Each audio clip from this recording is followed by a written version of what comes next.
اللہ تبارک و تعالی نے بعض چیزیں ایسی پیدا فرمائی ہیں کہ انسان کا تعلق ان سے ایسا گہرا ہے، ایسا فطری ہے کہ جتنا بھی ان چیزوں کو وہ دیکھ لے، استعمال کر لے، چاہت ختم نہیں ہوتی، طلب ختم نہیں ہوتی۔ اللہ کی مخلوقات میں ایک آسمان ہے۔ آسمان ایسی مخلوق ہے کہ انسان جب بھی آسمان کی طرف دیکھتا ہے تو یہ نہیں کہتا کہ یہ دیکھا ہوا لگ رہا ہے، ہر دفعہ اس کے اندر ایک نئی چاہت نظر آتی ہے۔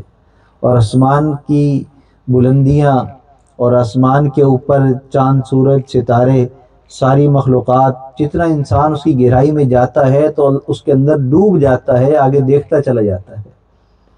اسی طرح انسان کی فطرت میں اللہ تعالیٰ نے یہ رکھا ہے کہ پانی جتنا پیتا رہے اتنی طلب بڑھتی رہتی ہے، کم نہیں ہوتی۔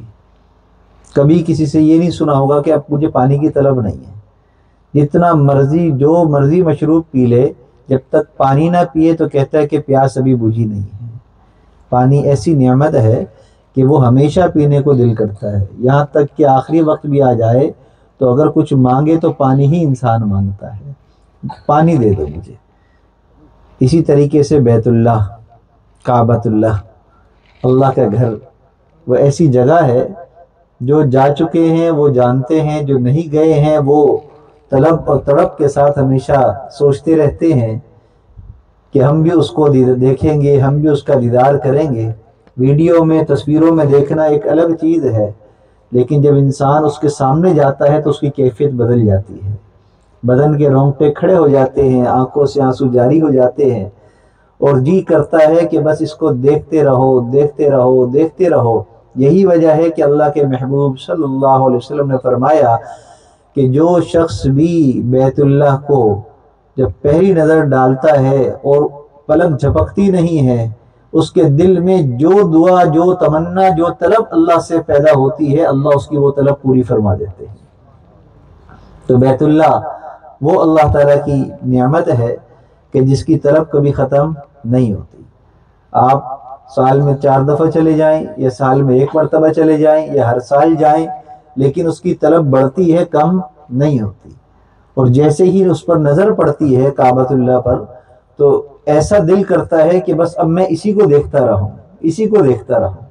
اللہ نے ایسی اس کے اندر یہ کشش پیدا فرمائی ہے، اللہ کا گھر ہے، تجلیات کا ورود ہے، تو اسی لیے اس کی طرف دیکھنے کو دل کرتا ہے۔ اسی طرح مردوں کے لیے اللہ نے عورت کو ایک نعمت بنایا ہے، لیکن مرد کی فطرت میں یہ بات رکھی ہے کہ کسی بھی عمر میں ہو جائے تو وہ دیکھنے کی تمنا اس کی ختم نہیں ہوتی، دیکھنے کی تمنا ختم نہیں ہوتی، شادی کی تمنا ختم نہیں ہوتی، چاہے جوان ہو، لڑکپن ہو، بڑھاپا ہو، ہر عمر کے اندر یہ طلب انسان کے اندر ہے۔ اور طلب ہوتے ہوئے اس کو کنٹرول کرنا اور اپنے نفس کو قابو رکھنا، یہ اصل ایمان ہے، یہ ثابت قدمی ہے۔ اس پر اللہ کی طرف سے انعام کے وعدے ہیں۔ ایک انسان میں طلب ہی نہ ہو اور وہ کہے کہ بھئی میں تو اٹریکٹ نہیں ہوتا، میری تو نظر نہیں جاتی، بھئی طلب ہی نہیں ہے ہی نہیں، اللہ نے فطرت میں وہ چیز رکھی نہیں ہے جس کے اندر رکھی ہو، اور پھر وہ اپنے آپ کو کنٹرول کرے تو اللہ کی طرف سے اس پر رحمتیں بھی برستی ہیں اور اللہ کے انعامات کی بارش بھی اس پر نازل ہوتی ہے۔ اسی طریقے سے عورت شادی شدہ ہو، اس کا ایک بیٹا ہو جائے، دوبارہ پیدائش ہونے والی ہو تو پوچھو، کہے گی بیٹا ہو جائے، پھر 2 بیٹے ہو گئے، پھر پیدائش ہونے والی ہو تو کہتی ہے بیٹا ہو جائے۔ ہر مرتبہ اس کی دعا ہوتی ہے اللہ بیٹا دے دے، اللہ بیٹا دے دے۔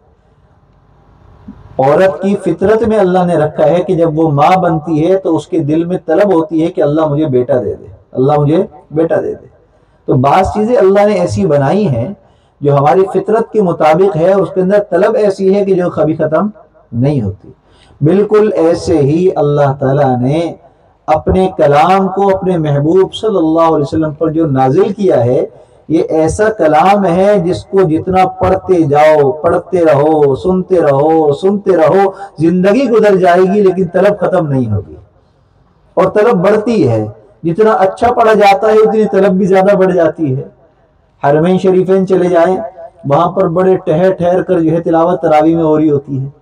ہمارے ہاں جو ہے وہ چوتھے حصے میں، ان کے وقت کے حساب سے چوتھے حصے میں تراویح ختم ہو جائے گی، چاہے 6 روزہ ہو چاہے 27 روزہ ہو، لیکن ہم چاہتے ہیں کہ فٹافٹ تراویح ختم ہو. تراویح تو ہمارے یہاں نام اس چیز کا ہے کہ جو آدھے پونے گھنٹے میں ختم ہو جائے. 1 گھنٹہ ہو جائے کہتے ہیں قاری صاحب کو قرآن یاد نہیں ہے، ٹائم بہت لگا دیتے ہیں. لیکن اگر قرآن اچھا پڑھا جا رہا ہو، طلب والے لوگ کھڑے ہوں، تو پھر دل چاہتا ہے کہ قرآن پڑھا جائے اور ہم سنتے رہیں. اور یہ ہماری اپنی کمزوری ہے یہ بات کہ ہمیں یہ طلب محسوس نہیں ہوتی. اور اس کی وجہ کیا ہے؟ اس کی وجہ یہ ہے کہ اللہ کا کلام پاکیزہ کلام ہے. اللہ کا کلام پاکیزہ کلام ہے. یہ انہی نفوس پر نازل ہوتا ہے، انہی نفوس کے اندر اس کی طلب ہوتی ہے جو خود پاکیزہ ہوتے ہیں. جتنی انسان کے اندر گندگی ہوتی ہے، جتنے دل کے اندر سیاہی ہوتی ہے، جتنی دنیا کی طلب اور لذتیں اندر موجود ہوتی ہیں، تو پھر اتنی ہی قرآن کی طلب، قرآن کی سماعت کی طلب کم ہو جاتی ہے. تو ضرورت اس بات کی ہے کہ آج اس محفل کے اندر ہمیں اس نقطے پر غور کریں کہ آیا کہ ہمیں تراویح پڑھنے میں، قرآن سننے میں مزہ آتا ہے یا ہمیں جلد بازی کی فکر ہوتی ہے؟ جلدی تراویح ختم کرنے کی ہمیں طلب ہوتی ہے یا ہم چاہتے ہیں کہ تراویح ہوتی رہے اور ہم سنتے رہیں؟ اگر ایسا نہیں ہے، ہمارے دل کے اندر یہ طلب نہیں ہے، تو یقین جانیے کہ پھر ضرورت اس بات کی ہے کہ ہم اپنے دلوں کو صاف کریں. ہاں، اور بعض مرتبہ دل صاف بھی ہوتے ہیں لیکن صحیح نہیں ہوتے. جیسے بارش نازل ہو رہی ہو، بارش ہو رہی ہے اور ہم اس پانی کو جو ہے کسی برتن میں جمع کرنا چاہتے ہیں، لیکن ہم اس برتن کو الٹا کر کے رکھ دیں یا ہم اس برتن کو ڈھک کر رکھ دیں، تو بارش چاہے جتنی بھی موسلادھار کیوں نہ ہو جائے اس میں پانی جمع نہیں ہوگا. ہم 1 گھنٹے کے بعد آئیں، برتن اٹھا کر دیکھیں، ہم کہیں کہ اس میں تو پانی آیا ہی نہیں، حالانکہ بارش تو بہت تیز ہو رہی ہے. تو ہم خود اپنے اوپر افسوس کریں کہ اس میں تو پانی جمع نہیں ہوا، پتہ نہیں کیا ماجرا ہے. لیکن ہم غور نہیں کر رہے کہ ہم نے اس کا ڈھکن کھولا ہی نہیں ہے. اور بعض مرتبہ ایسا ہوتا ہے کہ ہم دیکھتے ہیں کھلے تالاب ہوتے ہیں، ٹینک ہوتے ہیں، برتن ہوتے ہیں، چھتوں پر ٹنکیاں ہوتی ہیں، اس کے اندر پانی آ بھی جاتا ہے، بالاتفاق خود جمع بھی ہو جاتا ہے، لیکن وہ قابل استعمال نہیں رہتا. وجہ اس کی یہ ہے کہ جو برتن ہے وہ صاف نہیں ہوتا. جب وہ صاف نہیں ہوتا تو پانی تو پاک ہوتا ہے، آ بھی جاتا ہے، لیکن اس کی لذت، اس کی چاہت وہ دل کے اندر پیدا نہیں ہوتی اور اس کو پینے کی طلب پیدا نہیں ہوتی، گندگی اندر ہونے کی وجہ سے. بالکل ایسے ہی قرآن کے بعض دفعہ ہم حافظ بن بھی جاتے ہیں، قرآن ہمارے سینوں میں بھی آ جاتا ہے، ہم قرآن کو تراویح میں سن بھی رہے ہوتے ہیں، لیکن نہ پڑھنے والے کو مزہ آ رہا ہوتا ہے نہ سننے والے کو مزہ آ رہا ہوتا ہے. وجہ کیا ہوتی ہے کہ ہمارے پاس قرآن تو ہوتا ہے، ہم قرآن کو سن بھی رہے ہوتے ہیں، لیکن ہمارے اندر دل کے برتن اتنے میلے کچیلے گندے ہوتے ہیں کہ اس کے اندر وہ پاک چیز چلی بھی جاتی ہے لیکن اس کی طلب محسوس نہیں ہو رہی ہوتی، اس کی لذت ہمیں محسوس نہیں ہو رہی ہوتی. تو اس لیے ضرورت اس بات کی ہے کہ رمضان کا مہینہ آئے تو ہم ان باتوں پر غور کریں کہ آیا ہمارے اندر کچھ تبدیلی آئی ہے کہ نہیں آئی ہے. سیزن آتا ہے تو سیزن جب ختم ہوتا ہے تو ہر کاروباری، ہر تاجر، ہر دکاندار، ہر کام کرنے والا حساب کتاب کرنے بیٹھتا ہے اور حساب کتاب کرتے ہوئے یہ دیکھتا ہے کہ آیا اس سیزن میں نے کیا کمایا اور کیا نقصان ہوا. اگر اس کے پاس مال و دولت خوب جمع ہوتا ہے، اس نے خوب خرید و فروخت کی ہوتی ہے اور زیادہ نفع کمایا ہوتا ہے، تو خوش ہو جاتا ہے کہ اس دفعہ جو ہے 1 لاکھ کے میں نے 2 لاکھ بنا لیے، 2 کے میں نے 4 لاکھ بنا لیے، 10 کے میں نے 20 بنا لیے، 1 دکان سے 2 دکانیں بنا لی. سیزن میرا اچھا گزر گیا. اور جس کی خرید و فروخت صحیح نہ ہوئی ہو یا فروخت تو ہوئی ہو لیکن زیادہ نفع نہ ہوا ہو، تو کہتے ہیں کہ سیزن تو گزرا لیکن بہت اچھا نہیں گزرا. تو ہمارا یہ سیزن چل رہا ہے، ایمان والوں کا یہ سیزن ہے، رمضان کا مہینہ. رمضان اللہ ایمان والوں کو دیتے اس لیے ہے کہ ہم اپنے آپ کو بنائیں، اپنے آپ کو ہم سنواریں، اپنے اندر کی کمی کوتاہی کو ہم دور کریں، اپنے میل کچیل کو ہم صاف کریں. تو ہم دیکھ لیں کہ آج جو ہے 19واں روزہ تھا، 20ویں تراویح تھی، اتنے دنوں کے اندر ہمارے اندر کیا تبدیلی آئی ہے. ہم نے ان 20 دنوں کے اندر کیا کھویا، کیا پایا ہے، کیا کما لیا ہم نے، ہمیں کتنا فائدہ ہو گیا ہے. ہمارے دل کے اندر اہل قرآن کی محبت کتنی آ گئی ہے. ہم نے قرآن کو پڑھنا شروع کیا کہ نہیں کیا، ابھی تک غلاف کے اندر بند کر کے ہم نے رکھا ہوا ہے یا ہم اس کو کھول چکے ہیں. آیا ہم قرآن پڑھنے کی ترتیب بنا چکے ہیں، قرآن سیکھنے کے لیے ہم قاری صاحب سے رابطہ کر چکے ہیں، ہم اپنے بچوں کو مدرسوں میں داخل کرانے کی نیت کر چکے ہیں. اگر کچھ ترتیب بن گئی ہے تو یقین جانیے کہ اللہ کی طرف سے یہ رمضان کی رحمتیں ہم پر آ چکی ہیں اور اس کا فائدہ ہمیں ہو چکا ہے. لیکن اگر ایسا نہیں ہوا ہے تو ضرورت اس بات کی ہے کہ ابھی موقع ہے، ابھی وقت باقی ہے، ابھی آخری 10 دن باقی ہیں، ہر لمحہ قیمتی ہے، ہر آن، ہر گھڑی، ہر رات، ہر دن قیمتی ہے۔ اس میں ہم اللہ سے مانگیں، اپنے گناہوں کی معافی مانگیں، اللہ سے اپنی صفائی کو مانگیں، اللہ سے اللہ کی محبت کو مانگیں، اللہ سے اللہ کے محبوب کی محبت کو مانگیں، اللہ سے اللہ کے محبوب کے صحابہ کی محبت کو مانگیں۔ یہ مانگنے کی چیزیں ہیں جو ہم مانگتے نہیں ہیں، اور جو مانگنے کی چیزیں نہیں ہیں جو ہمارے مقدر میں لکھی ہوئی ہیں وہ ہم مانگتے رہتے ہیں۔ گاڑی دے دے، اللہ گھر دے دے، اللہ فلاں جگہ شادی کرا دے، اللہ باہر ملک میرا سفر ہو جائے، میری نوکری اچھی لگ جائے، فلاں سے میری دوستی بن جائے، میں فلاں موبائل میرے پاس آ جائے۔ ہماری دعائیں اور طلب یہ ہوتی ہے، اور حقیقت یہ ہے کہ یہ سب ہمارے مقدر میں جو لکھا ہے وہ ہمیں مل کر رہے گا۔ یہ دنیا ہے نا، دنیا کو مانگنے کی ضرورت نہیں ہے، آخرت مانگنے کی ضرورت ہے۔ آخرت کی کھیتی اللہ سے مانگنے کی ضرورت ہے، اللہ سے اللہ کی محبت اور چاہت کو مانگنے کی ضرورت ہے، اللہ سے اللہ کی ملاقات کو مانگنے کی ضرورت ہے، اللہ سے اللہ کا ڈر اور خوف مانگنے کی ضرورت ہے۔ تو جو چیزیں مانگنے کی ہیں وہ ہم مانگتے نہیں ہیں، لہذا جو مانگنے کی ہیں وہ مانگتے نہیں تو ملتی بھی نہیں، اور جو مانگ رہے ہیں وہ مانگنی نہیں چاہیے، وہ تو ہمیں مقدر کے مطابق مل کر رہنی ہے۔ تو آج ہم اس بات کا عزم کریں کہ انشاءاللہ آج کی اس محفل کے اندر ہم اپنے آپ کو تبدیل کریں گے۔ انشاءاللہ ہم اپنی گزشتہ زندگی کے اندر جو کوتاہیاں گناہ ہم سے ہو گئے، ہم اس سے اللہ تعالیٰ سے معافی مانگیں گے، اور آئندہ کے لیے اپنی زندگی ہم ویسی بنانے کی کوشش کریں گے جیسے اللہ چاہتے ہیں۔ اللہ چاہتے ہیں سب سے اونچا درجہ کیا ہے کہ آپ علم حاصل کریں، اس لیے کہ حضرت آدم علیہ السلام کو اللہ تعالیٰ نے یہ تمام مخلوقات پر فوقیت عطا فرمائی تھی، وہ علم کی وجہ سے عطا فرمائی۔ وَعَلَّمَ آدَمَ الْأَسْمَاءَ كُلَّهَا، اللہ تعالیٰ نے چیزوں کے نام آدم علیہ السلام کو سکھائے، اور انہوں نے اس کو محفوظ کر لیا اپنی میموری کے اندر۔ جب فرشتوں کے سامنے اللہ تعالیٰ نے پوچھا آدم سے، ہاں آدم بتلاؤ، آدم علیہ السلام نے وہ سارے نام بتلا دیے جو اللہ تعالیٰ نے آپ کو سکھائے تھے۔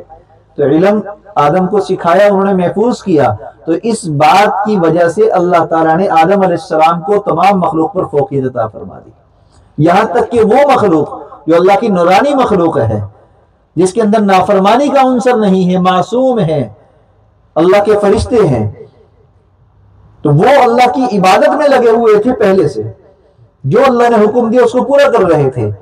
تو اس مخلوق کو اللہ نے حکم دیا کہ آدم کو سجدہ کرو، آدم کو سجدہ کرو۔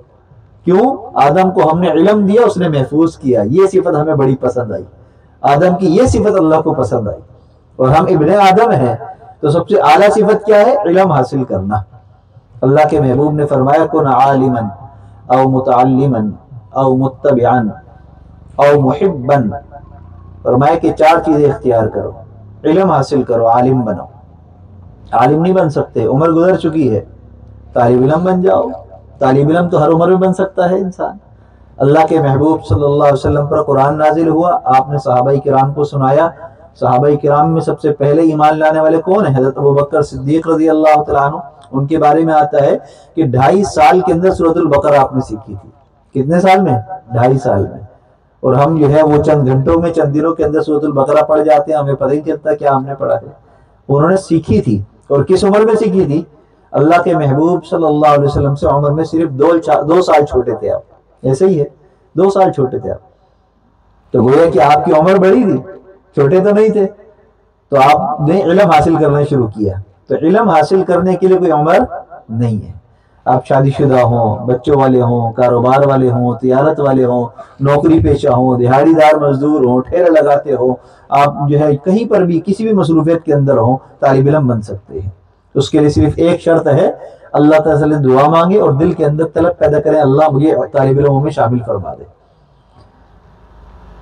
بانی تبلیغی جماعت حضرت مولانا محمد الیاس رحمۃ اللہ علیہ نے ایسی لوگوں پر محنت کی کہ لوگوں کے اندر دین کی طلب کو پیدا کیا، دین کی طلب کو پیدا کیا۔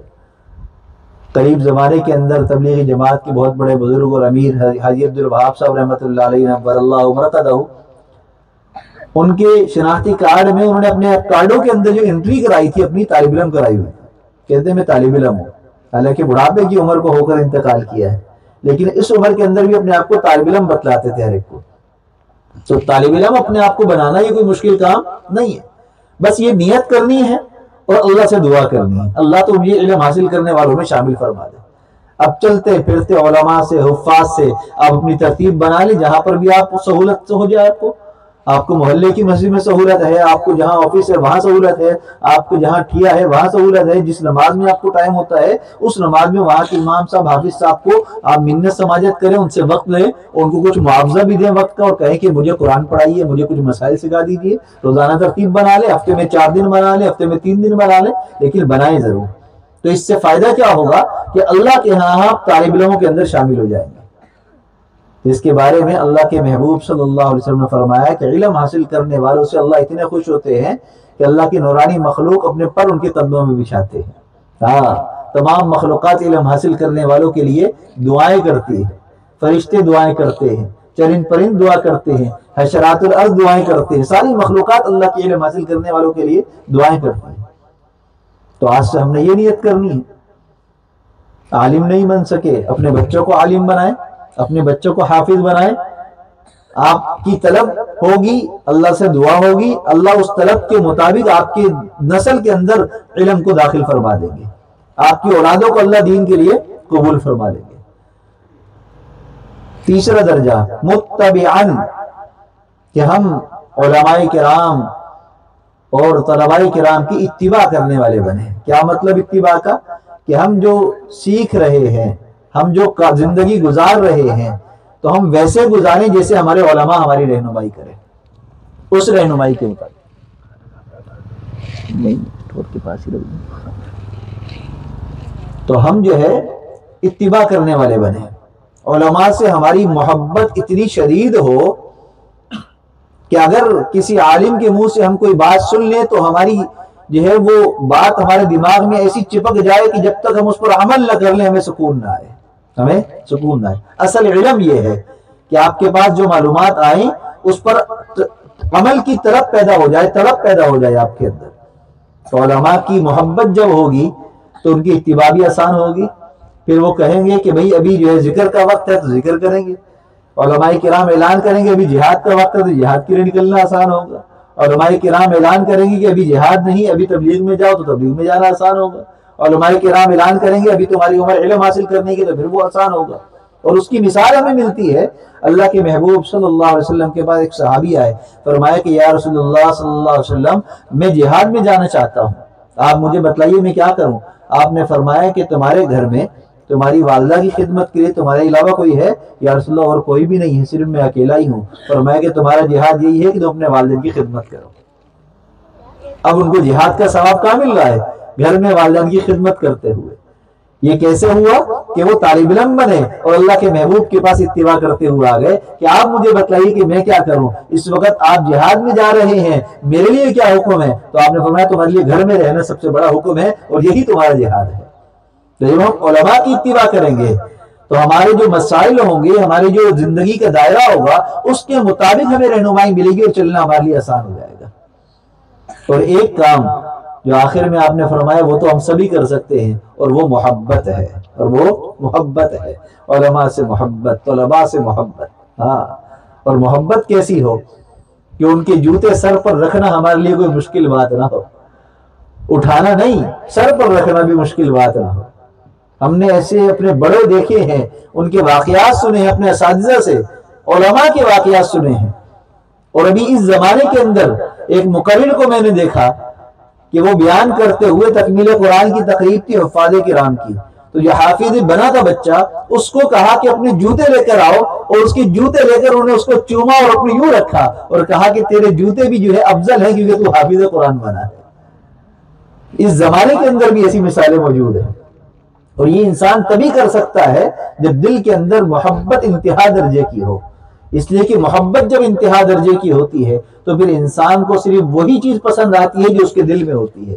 جیسے لیلا مجنوں کا قصہ ہے کہ مجنوں جو ہے، اس کا نام مجنوں نہیں تھا، یہ مجنوں پڑ گیا لیلا کی محبت کی وجہ سے۔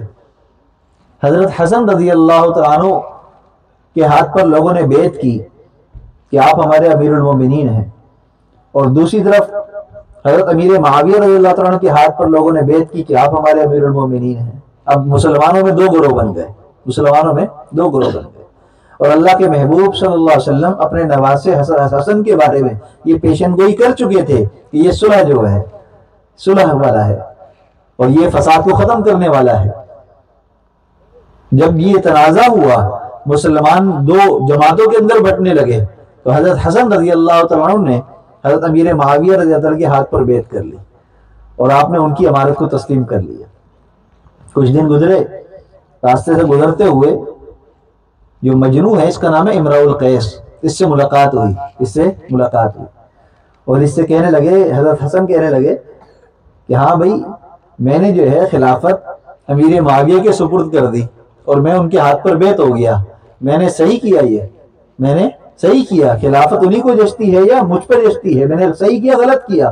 اس سے پوچھا تو وہ امراء القیس جو ہے وہ لیلا کی محبت کے اندر پڑا ہوا تھا اور محبت میں اتنا شدید تھا، تو وہ آگے سے کہنے لگا کہ خلافت تو لیلا کو جچتی ہے، خلافت تو لیلا کو جچتی ہے۔ تو ہم مسکرائے اور حسن مسکرا کے رہے، انت مجنون، تو مجنون ہے، تو یہ یہاں بھی لیلا ہی نظر آ رہی ہے، تو یہ یہاں بھی لیلا نظر آ رہی ہے۔ کہنے کا مقصد یہ ہے کہ محبت جس سے ہو جاتی ہے پھر انسان کو اس محبوب کے علاوہ کوئی اور نظر نہیں آتا ہے، اس کے علاوہ کوئی پسند نہیں آتا ہے۔ صحابہ کرام رضوان اللہ علیہ مجمعین کو اللہ کے محبوب سے ایسی محبت ہو گئی تھی کہ وہ اپنی شکل و صورت، اپنی بناوٹ، اپنا لباس، اپنا چلنا پھرنا، ہر ایک کام آپ کی اتباع میں کیا کرتے تھے، آپ کی طرح کرنے کی کوشش کیا کرتے تھے، ہر چیز میں۔ وجہ کیا تھی؟ محبت بہت زیادہ تھی۔ ایک مرتبہ اللہ کے محبوب صلی اللہ علیہ وسلم نے اپنے بدن سے گندا خون نکلوایا، پچنے لگواتے ہیں نا، آپ نے بھی خون نکلوایا، ایک صحابی کو دیا کہ جاؤ اس کو ڈالاؤ۔ اب کیا حکم ہے؟ عام طور پر تو حکم یہ ہے کہ خون ہے، اس کو تو نہ استعمال کر سکتے ہیں نہ کچھ، یہ تو ناپاک ہے، اس کو کہیں زمین میں آپ ڈال دیں، کہیں کیاری ہے کوئی ایسی جگہ، وہاں ڈال دیں آپ اس کو۔ وہ صحابی گئے اور تھوڑی دیر کے بعد آ گئے۔ آپ نے جب ان سے پوچھا کہ آپ نے کیا کیا، اس خون کا کیا کیا، تو صحابی خاموش ہو گئے۔ آپ نے پھر پوچھا بھائی آپ بتلا نہیں رہے، آپ نے کیا کیا؟ تو کہنے لگے یا رسول اللہ وہ میں نے پی لیا۔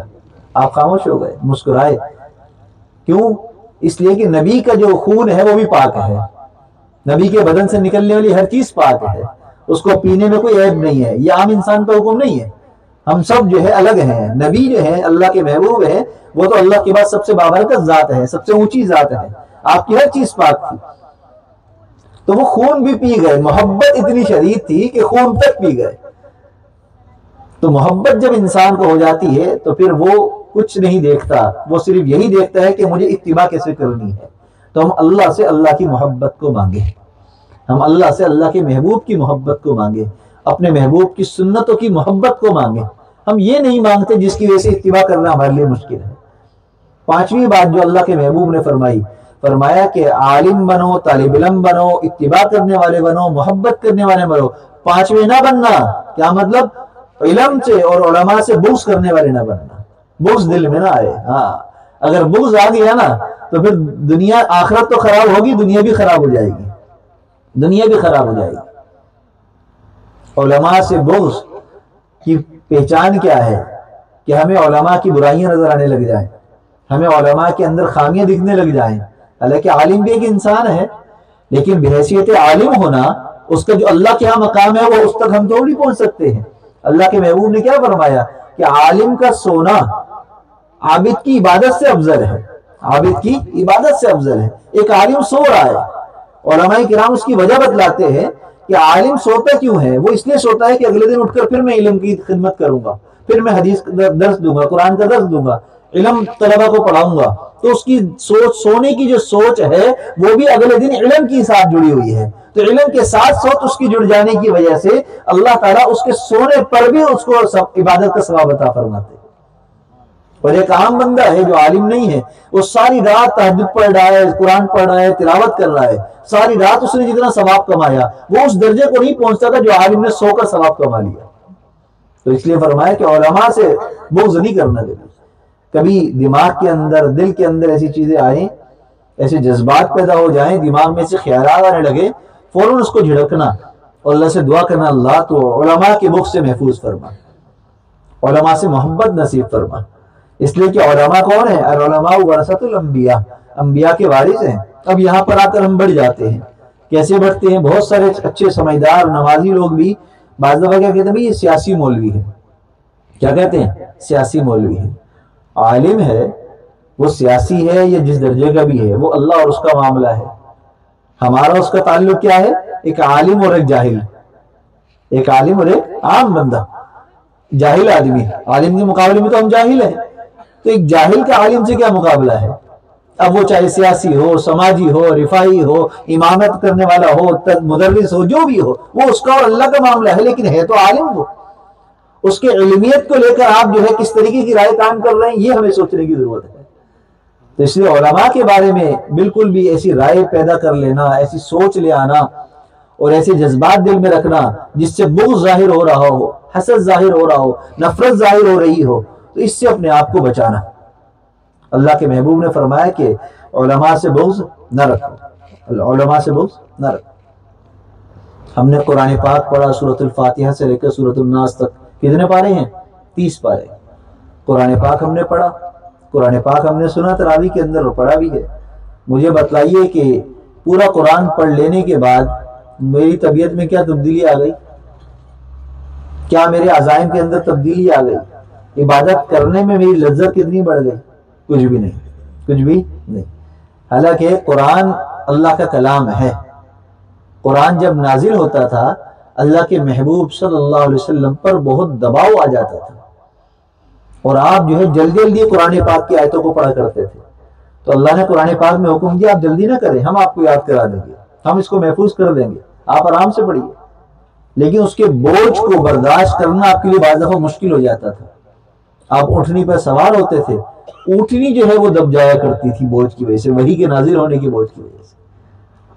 آپ کو پسینے آ جایا کرتے تھے، جیسے دم کسی کا گھٹ رہا ہو، حبس کے اندر آ گیا ہو، ایسی آپ کی کیفیت ہو جایا کرتی تھی۔ اور قرآن نازل جن کے سامنے ہوا صحابہ کرام رضوان اللہ علیہم اجمعین، جب ان کے سامنے قرآن پڑھا جاتا تھا، قرآن وہ سنتے تھے، خود قرآن پڑھتے تھے، تو ان کی کیفیات ہر آیت کے پڑھنے کے ساتھ تبدیل ہوتی تھی، تبدیل ہوتی تھی۔ قرآن پڑھ رہے ہوتے تھے، ان کے بدن کے اندر جو ہے تبدیلی آ رہی ہوتی تھی۔ بے شمار اس طرح کے واقعات قرآن پاک کے کہ کس طریقے سے کس چیز کا اثر کیسے صحابہ کرام پر ہوتا تھا، اور کس طرح محبت کے ساتھ وہ قرآن کو پڑھا کرتے تھے کہ ان کو نہ وقت کا پتہ چلتا تھا، نہ کسی جو ہے وہ کسی آس پاس کسی اور کا معلوم ہوتا تھا، بس وہ قرآن میں اور نماز میں ایسا لگ جاتے تھے کہ پھر ہر چیز سے ہٹ کر جاتے تھے۔ حضرت علی کرم اللہ وجہہ کا واقعہ معروف ہے کہ ایک جنگ میں آپ کی جو ہے وہ تیر، اس کا ٹکڑا وہ بدن کے اندر رہ گیا، اب وہ نکالنا مشکل ہو گیا، اس لیے کہ نکالتے تھے تکلیف بہت ہوتی تھی۔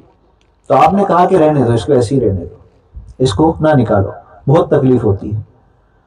تو جو آپ کے قریبی تھے انہوں نے طبیب صاحب کو کہا کہ آپ ٹھہریے، میں بتاؤں گا کب نکالنا ہے، اور ان کو لے جا کر کہا کہ جب حضرت علی امیر المومنین نماز پڑھ رہے ہو نا پھر کارروائی کر لینا۔ کہا کہ اچھا۔ تو ایک دن حضرت علی کرم اللہ جو نماز پڑھ رہے تھے، تو نماز کے بعد جو ہے جب انہوں نے سلام پھیرا تو دیکھا پیچھے دوست احباب بیٹھے ہیں، وہ طبیب صاحب بھی بیٹھے ہیں جو آپ کا علاج کرنے کے لیے ڈاکٹر صاحب کے ساتھ ساتھ ہیں۔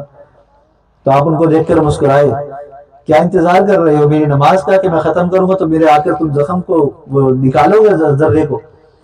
تو وہ مسکرانے لگے، کہنے لگے کہ امیر المومنین وہ تو ہم نکال چکے ہیں نماز میں، وہ تو ہم نکال چکے ہیں۔ یعنی نماز کے دوران ان کے زخم سے وہ ذرہ نکل گیا بدن سے، اور جس کی تکلیف اتنی شدید تھی کہ نماز سے پہلے وہ نکالنے کو منع کر رہے تھے کہ مجھے تکلیف بہت زیادہ ہے، اور نماز میں اللہ کی طرف ایسا دھیان گیا، قرآن کی تلاوت میں ایسا دھیان گیا کہ ان کو یہ محسوس نہیں ہو کہ میرے بدن پہ کیا اثر ہو گیا۔ اور ہم نیت باندھتے ہیں تو ہمیں پتہ چلتا ہے مچھر نے کاٹا کہاں ہے، مکھی اگر بنبنا جائے تو اس کی آواز ہمیں محسوس ہوتی ہے کہاں سے جا رہی ہے، کہاں تک جا رہی ہے، سارا محسوس ہو رہا ہوتا ہے، اور ہم نماز بھی پڑھ رہے ہوتے ہیں، ماشاءاللہ تراویح بھی پڑھ رہے ہوتے۔ آج تو قاری صاحب نے پاؤں تھکا دیے۔ مجھے بتلائیے ان 20 دنوں کے اندر جو ہمارے یہاں کے نمازی تھے ہم بھی بڑے تھکتے رہے، لیکن ایک بات مجھے بتلا دیجیے، ہم سبھی تراویح پڑھتے ہیں ماشاءاللہ، روزانہ ہی پڑھ رہے ہیں مختلف مسجدوں میں مختلف جگہوں پر، کہ روزانہ تراویح 1 گھنٹے کی ہو یا 2 گھنٹے کی ہو یا آدھے گھنٹے کی ہو، اس کی جو مشقت ہوتی ہے، جب ہم سو جاتے ہیں سحری میں اٹھتے ہیں تو وہ باقی ہوتی ہے نہیں، وہ سارا درد ختم ہو چکا ہوتا ہے، تو معلوم کیا ہوا کہ وہ تھوڑی سی جو مشقت ہے اگر ہم اس کو برداشت کر لیں تو وہ تو ہماری 1-2 گھنٹے میں ختم ہو جائے گی، لیکن اس مشقت کی وجہ سے اللہ کی رضا اور اللہ کے ہاں جو اجر ہمیں ملے گا وہ کبھی ختم نہیں ہوگا، وہ نام اعمال میں چل پڑے گا۔ تو اس لیے دین پر عمل کرتے ہوئے، نماز پڑھتے ہوئے، قرآن پڑھتے ہوئے، نماز جمعہ کے لیے جاتے ہوئے، علماء کے بیانات کے لیے جاتے ہوئے، دین کے سفر پر جاتے ہوئے اگر کوئی بھی مشقت آئے تو شیطان اور نفس ہمارا ہمیں بہکائے اور کہے کہ یار اس کام میں تو بڑی مشقت ہے، اس کام میں تو بڑی تکلیف ہے، اللہ نے تو مکلف ہمیں آسانی والا بنایا ہے، ہم کیوں اپنے آپ کو مشقت میں ڈالیں؟ تو ذرا سوچئے گا کہ صحابہ کرام رضوان اللہ علیہ مجمعین نے اپنے گلے کٹوا دیے، اپنی بیویوں کو بیوہ کروا دیا، اپنے بچوں کو یتیم کروا دیا، سفر میں، حضر میں، ہر جگہ اللہ کے محبوب کے ساتھ چلتے رہے، بھوکے بھی رہے، پیاسے بھی رہے، لیکن دین کی خدمت کو، دین کے اوپر چلنے کو انہوں نے پیچھے نہیں ڈالا، پس پش نہیں ڈالا۔ تو ہم ان کی مشقتوں کو یاد کریں تو ہماری مشقتیں بہت ہی معمولی ان کے سامنے ہوں گی، اور پھر یہ جب سوچ آئے گی کہ مشقت تو ختم ہو جائے گی، اجر ہمیشہ باقی رہے گا، تو پھر انشاءاللہ عمل کرنا اور آسان ہو جائے گا، عمل کرنا اور آسان ہو جائے گا۔ سردیوں کی راتیں بڑی لمبی ہوا کرتی ہیں، دن چھوٹے ہوتے ہیں۔ حضرت فاطمہ الزہرا رضی اللہ تعالیٰ عنہ نماز کی نیت باندھے رات کو عشاء کے بعد تہجد میں کھڑی نماز کے لیے، قرآن پڑھتی رہیں، نماز پڑھتی رہیں۔ جب نماز ختم کی اور دعا کے لیے ہاتھ اٹھائے تو اللہ تعالیٰ سے شکوہ کرنے لگی، یا اللہ ابھی تو 2 ہی رکعت پڑھی تھی کہ رات ہی ختم ہو گئی، ابھی تو 2 ہی رکعت پڑھی تھی کہ رات ہی ختم ہو گئی، مجھے بتلائیے ذرا 10 گھنٹے کی رات ہو اور 2 رکعت میں ختم ہو جائے، اور پھر دعا بھی یہ ہو کہ اللہ 2 رکعت میں ہی رات ختم ہو گئی، 10 گھنٹے گزر گئے، پتہ ہی نہیں چلا، نماز میں اتنا مزہ آ رہا تھا کہ تلاوت ہوتی رہی، نماز طویل ہو گئی، معلوم ہی نہیں ہوا کہ صبح ہو گئی۔ تو ہم تراویح پڑھ کر ہم بعض دفعہ یہ سمجھتے ہیں ہم یہاں سے ابھی اتریں گے اور ہم جا کر دل میں پتہ کیا ہوگا، ہمارا نفس کہے گا آج تو بڑا نیک ہو گیا بھائی، تو نے تراویح میں قرآن پڑھا، آج تو نے بیان بھی سنا، اتنا وقت 3 گھنٹے تو نے مسجد میں لگا دیے، آج تو تیرا نام اعمال ایسا چمک گیا ہوگا تو پورے رمضان تراویح کی ضرورت ہی نہیں ہے، چھٹی ہے، صبح فجر بھی گول، نمازیں بھی گول، اگلے دن کی تراویح اللہ حافظ، کیونکہ قرآن تو ختم ہو گیا، اب تراویح کیا کرنی ہے پڑھ کر۔ تو ہمارا نفس ہمیں کہے گا، نفس بڑا مکار ہے، یہ ہمیں بھلاتا ہے، پھسلاتا ہے، سلاتا ہے، لذتیں دلاتا ہے، مزے میں لے کر آتا ہے، ہم لیٹے ہوتے ہیں، تھکے ہوتے ہیں، پاؤں دباتا ہے، ہمارا نفس کہتا ہے سوتا رہے، مزہ آ رہا ہے، بستر چھوڑ کر جائے گا، بعد میں پڑھ لیو، اللہ کے لیے نماز پڑھنی ہے، تو نے مولوی صاحب کے لیے تھوڑی پڑھنی ہے، کیا کرنا ہے جماعت میں جا کر، بعد میں گھر میں پڑھ لیو، مختلف ہیلے بہانے سکھائے گا، نہیں، ہم نے اپنے نفس کو دبانا ہے۔ تو رمضان کا مہینہ اللہ نے ہمیں دیا اسی لیے ہے کہ اس میں شیطان تو بند ہو گیا، اپنے نفس کو تم خود قابو کرو، خود قابو کرو۔ وہ خود قابو کیسے کرو گے؟ اپنے اوپر مشقت ڈالو، تراویح کا اہتمام، نماز کا اہتمام، نوافل کا اہتمام، قرآن کی تلاوت کا اہتمام، ہر نیک عمل میں آگے بڑھنے کا جذبہ، دعاؤں کا اہتمام، طویل دعائیں ہم کریں۔ ہمارے ہاں سب سے بڑی کمی اس وقت ہمارے اجتماعی طور پر جو نظر آتی ہے وہ دعاؤں کی کمی ہے۔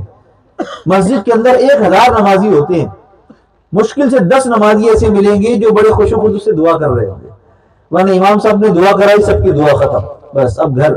سنت نفل کے بعد تو دعا کرنا ہمارے رواج ہی نہیں ہے، اور جنہوں نے رواج بنایا انہوں نے بدعت بنا دی، جنہوں نے رواج بنایا انہوں نے بدعت بنا دی۔ بھئی دعا انفرادی عمل ہے، آپ کرو، کون آپ کو روکتا ہے، لیکن کرو تو طلب کے ساتھ کرو، اللہ کو طلب تو دکھاؤ، دعا تو کرو۔ مسجد بند ہو جاتی ہے، گھر جا کر لو، گھر پر تو کوئی پابندی نہیں ہے، گھر تو آپ کا اپنا ہے، وہاں تو مصلی بچھاؤ یا نہ بچھاؤ، اللہ کا آگے دعا کے لیے ہاتھ اٹھاؤ، کون روکے گا آپ کو؟ کوئی بھی نہیں روکے گا۔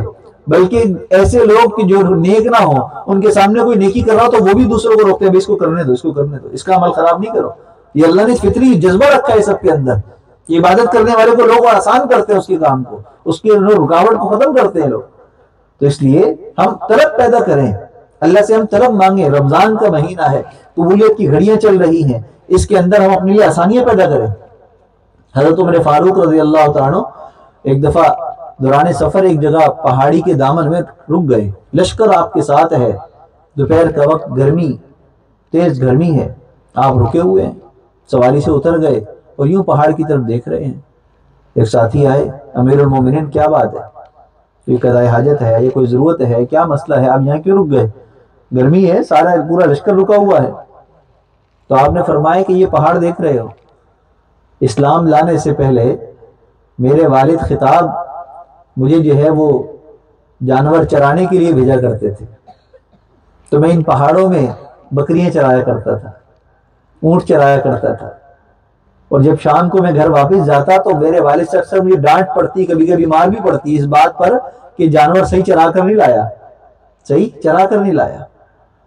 آج میں یہ کھڑا ہوا اسی جگہ پر یہ سوچ رہا ہوں، یہ وہ جگہ ہے، اور میں اپنے آپ کو کہہ رہا ہوں کہ عمر تجھے تو جانور بھی چرانے نہیں آتے تھے، تجھے تو بکریاں بھی چرانے نہیں آتی تھی، آج دیکھ اللہ نے تجھے کیا مقام دیا کہ اتنا بڑا لشکر کا تو امیر بنا ہے، ان کی سربراہی کر رہا ہے۔ تو میں اپنے آپ کو کہہ رہا ہوں کہ اللہ نے تجھے عزت دی ہے، اس دین کی وجہ سے دی ہے، اس قرآن کی وجہ سے دی ہے، اس اسلام کی وجہ سے ہمیں عزت ملی ہے۔ اب اسی بات کو ہم اپنے اوپر رکھیں۔ آج ہم یہاں بیٹھے ہیں کیوں؟ ہم مسلمان ہیں، ہم کلمہ گو ہیں، ہم قرآن والے ہیں، ہمیں معاشرے کے اندر عزت قرآن کی وجہ سے ہے، اسلام کی وجہ سے ہے، لا الہ الا اللہ محمد رسول اللہ پڑھنے کی وجہ سے ہے۔ ہم بچپن سے ہی ماں کی گود سے ہی مسلمان پیدا ہوئے ہیں، ورنہ صحابہ کرام نے تو کلمے کو حاصل کیا تھا، کلمے کو حاصل کیا تھا، اس کے لیے قربانیاں دی تھی، مشقتیں اٹھائی تھی، ان کو اس بات کا احساس تھا۔ تو ہمیں بھی اس بات کا احساس کرنے کی ضرورت ہے کہ آج ہمیں اگر معاشرے میں کوئی عزت ملتی ہے تو اس لیے کہ ہم مسلمان ہیں، اسلام کی وجہ سے، اور اسلام ہم تک ایسے ہی نہیں پہنچ گیا، یہ صحابہ کرام کی قربانیوں کی وجہ سے پہنچا ہے، اور یہ قرآن ہمیں ایسے ہی نہیں ملا، یہ بہت بڑی اللہ کی نعمت ہے، بہت بڑی نعمت ہے۔ قرآن کے بارے میں آتا ہے حدیث مبارکہ میں، قیامت کا دن ہوگا اور لوگوں کی قطاریں لگی ہوں گی، نام اعمال ان کا تل رہا ہوگا، حساب کتاب ہو رہا ہوگا، اور جو حفاظ کرام ہوں گے، علماء کرام ہوں گے، عاملین قرآن ہوں گے، عاشقین قرآن ہوں گے، محبین قرآن ہوں گے، ان کی فہرستی الگ ہوگی، ان کی جماعت ہی الگ ہوگی، اس لیے کہ جب ان کا نام اعمال سامنے آئے گا تو ان کے نام اعمال میں سب سے پہلی چیز جو ان کے لیے شفاعت کرنے والی ہے وہ ان کا قرآن ہوگا، قرآن ہوگا، اور قرآن کہے گا اللہ سے، اللہ میں آپ کا کلام ہوں، یہ بندہ جو آپ کے سامنے کھڑا ہے جس کا نام اعمال کھلنے جا رہا ہے، اللہ اس نے مجھے محفوظ کیا اپنے سینے کے اندر، یہ تراویح کے اندر بڑے مزے لے لے کر قرآن پڑھا کرتا تھا، اللہ یہ قرآن سننے میں بڑا اس کو مزہ آتا تھا، قرآن پڑھنے میں اس کو مزہ آتا تھا، اور یہ بڑی لہجے کے ساتھ آواز کو بنا بنا کر قرآن پڑھا کرتا تھا، اللہ میں اس کی شفاعت کرتا ہوں، آپ اس کو جنت میں داخل فرما دیں۔ تو قرآن کی شفاعت اللہ قبول کریں گے اور اس حافظ قرآن کو اللہ جنت میں داخل فرمائیں گے، اور حکم ملے گا اے حفاظ کرام جنت میں داخل ہو جاؤ، الحمد سے قرآن کو شروع کرو اور والناس تک قرآن پڑھتے چلے جاؤ، ہر آیت پر ہر حرف پر تمہارا درجہ بڑھتا چلا جائے گا، اور جہاں قرآن ختم ہوگا وہی جنت میں تمہارا درجہ ہوگا۔ قرآن دنیا میں بھی عزت دلا رہا ہے، قرآن آخرت میں بھی شفاعت ہمیں دلائے گا، قرآن ہمیں جنت کے اندر درجات پر پہنچائے گا۔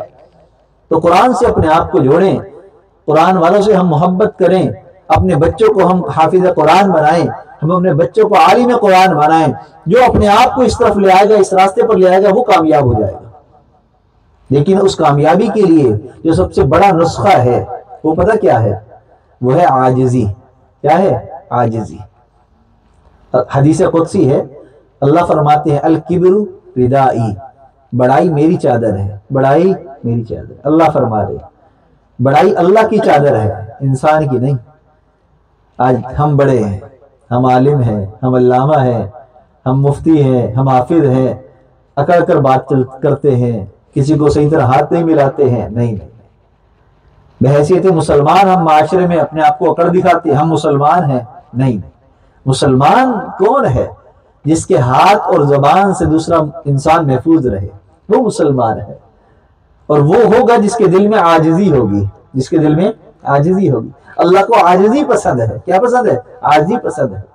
وَعَلَّمَ آدَمَ الْأَسْمَاءَ، آدم کو اللہ نے اسماء نام سکھائے، لیکن ان کے اندر بڑائی نہیں آئی، بڑائی نہیں آئی۔ ان کے مقابلے میں بڑائی کس میں آئی؟ ابلیس میں آئی۔ بھئی تو انکار کیوں کرتا ہے، سجدہ نہیں کرتا؟ اس کی وجہ بیان کرنے لگا، اللہ میں سجدہ نہیں کرتا آدم کو، کیوں نہیں کرتا؟ خلقتنی من نار وخلقتہ من طین، اللہ مجھے آپ نے آگ سے پیدا کیا ہے، اس کو آدم کو آپ نے مٹی سے پیدا کیا ہے۔ مٹی کی صفت تو روندا جانا ہے، نیچا ہے، عاجزی ہے، مسکنت ہے، نیچا گرنا ہے، اور آگ کی صفت تو بلندی ہے، اس کو جہاں بھی جلاؤ اوپر کی طرف آتی ہے، کبھی آگ نیچے نہیں جاتی، جب بھی جلاؤ گے اوپر کی طرف اس کی شعاع اٹھے گی، اس کی جو ہے اوپر کی طرف رخ ہوگا۔ کہا کہ میں اس چیز سے بنا ہوں جس کے اندر بڑائی ہے، اونچائی ہے، تو اونچائی والی صفت سے میں بنا ہوں اللہ، میں کیسے اس کو سجدہ کروں آدم کو، یہ تو مٹی سے بنا ہے۔ اللہ نے کیا کہا کہ نہیں، ہمیں تیرا عذر نہیں معلوم کرنا تھا، ہم نے حکم دیا تھا تمہیں، ہمیں حکم دیا تھا، تو ہمارا حکم تم پورا کرو، بس ہم نے کہا سجدہ کرو تو کرو، ہمیں وجہ نہ بتلاؤ، ہمیں وجہ نہ بتلاؤ۔ امام صاحب نے کہہ دیا نماز سے پہلے موبائل بند کر دیں، کہہ دیا ٹخنے ننگے رکھیں، اچھا بھائی رکھ لیں گے، بھائی امام صاحب اپنا حکم تو نہیں سنا رہے، وہ تو شریعت کا آپ کو حکم بتلا رہے ہیں، ٹخنے ننگے رکھنا ہر وقت سنت ہے، نہیں، لوجک بھی پیش کریے، کیوں ننگے رکھے، حدیث پیش کیجئے، قرآن کی آیت پیش کیجئے۔ ارے واہ بھائی واہ، یہ عام بندہ ایک عالم سے سوال کر رہا ہے، آپ نے یہ مسئلہ بیان کیا ہے، مجھے حدیث بتلائیے، مجھے قرآن کی آیت بتلائیے، مجھے یہ دلیل دیجئے۔ اب مجھے بتلائیں، میں بیمار ہو جاتا ہوں، ڈاکٹر کے پاس جاتا ہوں، ڈاکٹر مجھے نسخہ لکھ کر دیتا ہے کہ آپ بیمار ہیں، آپ کو دوا کی ضرورت ہے، یہ دوا ہے، یہ نسخہ ہے، یہ آپ استعمال کریں۔ ڈاکٹر صاحب میں پڑھا لکھا ہوں، جاہل نہیں ہوں، آپ نے کیا لکھا ہے مجھے بتلائیں تو صحیح، کیا دوائی لکھی ہے آپ نے، کون سی کتاب میں یہ نسخہ لکھا ہے کہ اس بیماری کے اس دوائی سے علاج ہوگا، اب مجھے دلیل تو دیں۔ نہیں، جس ڈاکٹر سے دلیل مانگیں گے وہ ڈاکٹر اسی ٹائم اٹھا کر آپ کو بھگا دے گا اپنے کلینک سے، کہے گا میں آپ کا علاج ہی نہیں کرتا۔ نہیں ڈاکٹر صاحب معذرت، غلطی ہو گئی، کیوں؟ جان کا مسئلہ ہے، اگر دوا نہیں کھائیں گے تو جان چلی جائے گی، جان چلی جائے گی، اور علماء کی بات نہیں مانیں گے، امام صاحب کی بات نہیں مانیں گے تو کوئی مسئلہ نہیں، اس لیے کہ وہ تو ایمان کا مسئلہ ہے، ایمان ہم خود بچا لیں گے، ہمیں علماء کی ضرورت نہیں ہے، ہمارا نفس شیطان ہمیں یوں بہکاتا ہے۔ بتلاؤ ذرا کتنی بڑی گمراہی کی طرف ہم چلے گئے، ہمیں پتہ ہی نہیں چلا، کبھی ہم نے سوچی یہ بات؟ ہم کوئی بھی حکم کو سن کر، کوئی بھی قرآن کی آیت کو، حدیث کو سن کر ہماری یہ سوال آج کل عام سی بات ہو گئی ہے، ہر ایک سوال کر رہا ہوتا ہے، اس کی ہمیں دلیل دیں، ہمیں اس کے بارے میں بتلائیں۔ ہاں، آپ اپنی تسلی کے لیے، اپنے عمل کو سنت سے مضبوط کرنے کے لیے کوئی بات پوچھتے ہیں تو اس میں کوئی حرج کی بات نہیں ہے، لیکن اس کا طریقہ کار مختلف ہے، سوال کرنے کا انداز مختلف ہے، سوال کرنے کا موقع الگ ہے۔ اگر آپ ڈاکٹر کو دوائی لکھتے ہوئے اس وقت نسخے کے بارے میں تحقیق کریں گے تو کبھی نہیں بتائے گا، لیکن اسی ڈاکٹر سے آپ کی دوستی ہوگی اور اپنی محفل کے اندر کہیں گے ڈاکٹر صاحب یہ پیناڈول کیوں کھائی جاتی ہے، اس کا کیا نسخہ ہے، تو آپ کو پوری تفصیل بتلائے گا کہ پیناڈول کے اندر ہے کیا ہے، کیوں کھلائی جاتی ہے، اس کی وجہ یہ ہے، کیوں؟ موقع بدل گیا، محل بدل گیا، اب آپ کی نیت خراب نہیں ہے، آپ کی نیت صرف تسلی کی ہے، تو ڈاکٹر صاحب آپ کو بتائیں گے ساری تفصیل، اور علماء کے ساتھ آپ بیٹھ جائیں، ان سے دوستی لگائیں، ان کے ساتھ آپ نجی محفل میں ہوں، آپ کو ایسی سی بات بتلائیں گے، ایسے ایسے دلائل بتلائیں گے کہ آپ حیران ہو جائیں گے، ہمیں تو پتہ ہی نہیں تھا، ہم تو آج تک یہ بات سنی نہیں تھی۔ لیکن جب آپ مجمع کے اندر کھڑے ہو کر کوئی مسئلہ بتاتے ہوئے علماء سے کوئی سوال کریں گے تو لازمی بات ہے وہاں علماء پر آپ تنقید کر رہے ہوتے ہیں، وہاں ہم کو نشانہ بنا رہے ہوتے ہیں کہ آپ سے زیادہ ہمیں پتہ ہے، آپ اتنے سمجھدار ہیں تو ہم آپ سے زیادہ سمجھدار ہیں، آپ یہ بتلا رہے ہوتے ہیں۔ جب آپ مقابلے پر آتے ہیں تو یہ آپ کے اندر بغض، کینہ ظاہر ہوتا ہے، حسد ظاہر ہوتا ہے، تو اس کی سزا پھر یہ ملتی ہے کہ ہر چیز سے دھتکار دیا جاتا ہے انسان۔ تو آدم علیہ السلام کے لیے حکم ملا کہ سجدہ کرو، ابلیس نے سجدہ نہیں کیا، ابا واستکبر، اس نے تکبر کیا، اور بڑائی کس کی چادر ہے؟ الکبر ردائی، اللہ فرماتے ہیں بڑائی میری چادر ہے، بڑائی میری چادر ہے، تو بڑائی اس کے اندر آئی، تکبر آیا تو اللہ کو پسند نہیں آیا، اللہ نے کہا نکل جا، فخرج منہا فإنک رجیم، ہمارے دربار سے نکل جا، تو مردود ہے، فوراً نکال دیا، اس کی لوجک نہیں سنی، دلیل نہیں سنی، اس کو فوراً نکال دیا شیطان۔ آج ہم سے کوتاہی ہو گئی، اللہ آپ کا حکم ہے، نماز فرض ہے، لیکن ہم تو نہیں پڑھتے، ہم سے غلطی ہو گئی، اب ہم سے غلطی ہو گئی تو ہمیں کیا کرنا چاہیے؟ آدم علیہ السلام والا راستہ اختیار کریں۔ آدم علیہ السلام سے غلطی ہو گئی تھی، اللہ نے ان کو جنت سے دنیا میں بھیج دیا تھا، تو یہاں کر انہوں نے یہ نہیں کہا کہ اللہ مجھے شیطان نے بہکایا تھا، میں نے جان بوجھ کر تھوڑی پھل کھایا تھا، آپ کی حکم عدولی میں نے خود سے تھوڑی کی تھی، میرے نفس نے مجھے بہکا دیا تھا، شیطان نے مجھے بھلا پھسلا کر مجھے یہ کام کرا دیا، میں تو نہیں چاہتا تھا کرنا۔ تو اللہ نے یہ نہیں کہا، بلکہ کیا کہا آدم نے کہا ربنا ظلمنا انفسنا وَإِن لَمْ تَغْفِرْ لَنَا وَتَرْحَمْنَا لَنَكُونَنَّ مِنَ الْخَاسِرِينَ، اے اللہ ظلم ہو گیا، نقصان ہو گیا، آپ نے معاف فرما دے۔ تو یہ ہے اصل راستہ، اللہ ہم سے غلطی ہو گئی، فرض نماز ہم چھوڑتے رہے، اللہ ہم سے گناہ ہو گیا، قرآن ہم نے پڑھنا سیکھا نہیں ہے، اللہ ہم سے گناہ ہو گیا، آج تک ہمیں احساس ہی نہیں تھا دین پر عمل بھی کرنا ہے، اللہ ہم سے گناہ ہو گیا، فلسطین کے اندر ہمارے مسلمان بہن بھائی کٹ رہے ہیں، مسجد اقصی کے لیے جہاد فی سبیل اللہ کر رہے ہیں، اللہ ان کا احساس تک ہمیں نہیں آیا، اللہ اس جرم کو ہمارے معاف کر دے۔ اللہ کتنے ہی ایسے موقع ہوتے ہیں میں خوشی کے موقع پر گناہوں میں لگ جاتا ہوں اور خرافات میں لگ جاتا ہوں، بے حیائی کی طرف چلا جاتا ہوں، اللہ مجھ سے گناہ ہو گیا معاف کر دے۔ ایک ایک گناہ کو ہم یاد کریں، ایک ایک گناہ کو یاد کریں، اس سے فائدہ کیا ہوگا؟ دل میں عاجزی پیدا ہوگی، دل میں عاجزی پیدا ہوگی، اللہ کی بڑائی سامنے آئے گی، اللہ تو بڑا ہے، تیرا ذکر بڑا ہے، تیری رضا بڑی ہے، اللہ تو بڑا ہے، میں تو تیرا بندہ ہوں، عاجز ہوں، مسکین ہوں، اللہ مجھ سے غلطی ہو گئی، مجھے معاف کر دے۔ والدین کے سامنے اگر اولاد بڑی عمر کو بھی پہنچ جائے تو وہ اولاد ہی ہوا کرتی ہے، اور کسی عمر کے اندر بھی کسی سے غلطی ہو جائے اور والدین ناراض ہوں تو اولاد اگر آ جائے منانے کے لیے اور پاؤں کو ہاتھ لگا دے تو والدین پھر اس کے معافی کو سنتے نہیں ہیں، بلکہ بس اس جھک گیا کافی ہے، اس نے ہاتھ لگا دیا یہ بھی کافی ہے، اور اگر کوئی زبان سے کہہ دے کہ ابو مجھے معاف کر دے، غلطی ہو گئی، بس جو بھی ہوا مجھے نہیں پتا، بس مجھے معاف کر دے، مجھے معاف کر دے، امی مجھے معاف کر دے، مجھے بتلاؤ کون سے ایسے والدین ہیں جو کہیں کہ جا دفعہ ہو جا، معاف نہیں کرتے؟ والدین جتنے بھی جیسے بھی کیوں نہ ہو فوراً کہیں گے کہ ہاں ہمارا بچہ ہے، فوراً معاف کر دیتے، فوراً معاف کر دیتے۔ اللہ کے محبوب نے فرمایا کہ ہمارا رب وہ ہے جو 70 ماؤں سے زیادہ ہم سے محبت کرتا ہے، 70 ماؤں سے زیادہ ہم سے محبت کرتا ہے۔ ایک ماں کی محبت ایسی ہے جو اپنے بچے کو آگ میں ڈالنے نہیں دیتی، ایک ماں کی محبت ایسی ہے جو اپنے بچے کو تکلیف اور مشقت میں نہیں دے سکتی، ایک باپ کی محبت ایسی ہے جو اپنی اولاد کو تکلیف میں نہیں دے سکتا، اس کو اپنے کندھے پر اٹھاتا ہے۔ اگر بچہ جو ہے جب چلنے لگتا ہے، ابھی چل نہیں پاتا ہے، تو والدین کیا کرتے ہیں؟ بچے کو کھڑا کرتے ہیں اور پھر دور ہو کر اشارہ کرتے ہیں کہ آؤ، اور بچہ اس کو چلنا تو نہیں آتا لیکن وہ لڑکھڑاتا ہے، اور لڑکھڑاتے ہوئے جیسے ہی قدم اٹھاتا ہے فوراً گرنے لگتا ہے، تو والدین آگے بڑھتے ہیں، اس کو تھامتے ہیں، اس کو گرنے نہیں دیتے ہیں۔ یقیناً اللہ 70 ماؤں سے زیادہ ہم سے محبت کرتے ہیں۔ آج کی اس محفل کے اندر بچوں کی طرح ہم اللہ کو اگر منائیں گے، اللہ کے آگے ہم بڑھیں گے، ہم گناہگار ہیں، سیاہکار ہیں، بڑے نافرمان ہیں، گناہوں کے بوجھ ہم پر بہت آ چکے ہیں، ہمارے کندھے بوجھل ہو چکے ہیں، ان بوجھل قدموں کے ساتھ ہم جب اللہ کی طرف لڑکھڑا کر بڑھیں گے، یقیناً اللہ کہتے ہیں میرے بندے تو میری طرف آئے گا، چل کر آئے گا، میں دوڑ کر تجھے تھام لوں گا، دوڑ کر تجھے تھام لوں گا۔ تو اللہ تو 70 ماؤں سے زیادہ محبت کرتے، تو اس لیے ہمیں اللہ کے حکم کی اتباع کرنی ہے اور اللہ کے حکم کو سب سے آگے رکھنا ہے۔ ہم نے یہ نہیں دیکھنا کہ ابھی میں کیا کر سکتا ہوں کیا نہیں کر سکتا، بلکہ میں نے اللہ کی ماننی ہے۔ اور اگر ہم مخلوقات میں غور کریں نا، اللہ تعالیٰ کی مخلوقات صرف ہم تو نہیں ہے نا، بہت ساری ہیں۔ جانوروں کو اگر ہم دیکھیں تو جانوروں میں بڑے سے بڑے جانور قد کے اعتبار سے اونٹ دیکھ لیں آپ، اس سے بڑے بڑے بھینسیں، جنگلی جانور تو اور بڑے بڑے ہوتے ہیں۔